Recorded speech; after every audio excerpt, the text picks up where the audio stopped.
Coco Gauff has shed light on her decision to join a group of top 10 players in signing a second letter addressed to tennis's 4 Grand Slam tournaments, pressing for greater revenue sharing and enhanced player benefits. The initial letter, which Gauff also endorsed, was sent in March. A renewed appeal, dated July 30th but only recently disclosed, reiterated calls for reforms, including larger contributions to player welfare and benefit funds, as well as improved representation through the creation of a Grand Slam Player Council.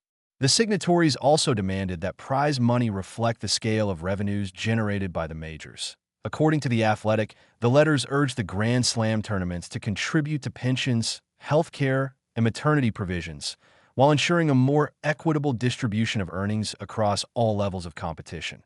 Speaking after advancing to the semifinals of the China Open on Thursday, Gauff explained why she felt compelled to support both letters. "I think for me personally, for the long run of our sport and the whole ecosystem, it is really important," she said. "As we know in this sport, the Grand Slams are generating the most revenue, at least the stats and percentages they gave me. When you look at the percentage of that revenue going to prize money, it is not the same as the WTA and ADP, even though they are generating less revenue than the slams." Gauff emphasized that the request was not solely about increasing prize money for champions, but ensuring that rewards cascade through all tiers of competition. "Sometimes people are focused on just the prize money. We are not talking about just raising the prize money for the champion, but trickling all the way down to qualifiers," she continued. "We want them to invest more in the tour as a whole, not only when it comes to prize money, but in the well-being of players, and just trickling that down all the way to the lower-ranked players as well.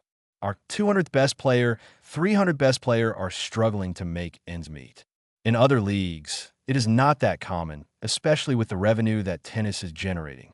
The Grand Slam tournaments have formally responded to the second letter, but negotiations are expected to continue as players push for long-term structural changes within the sport.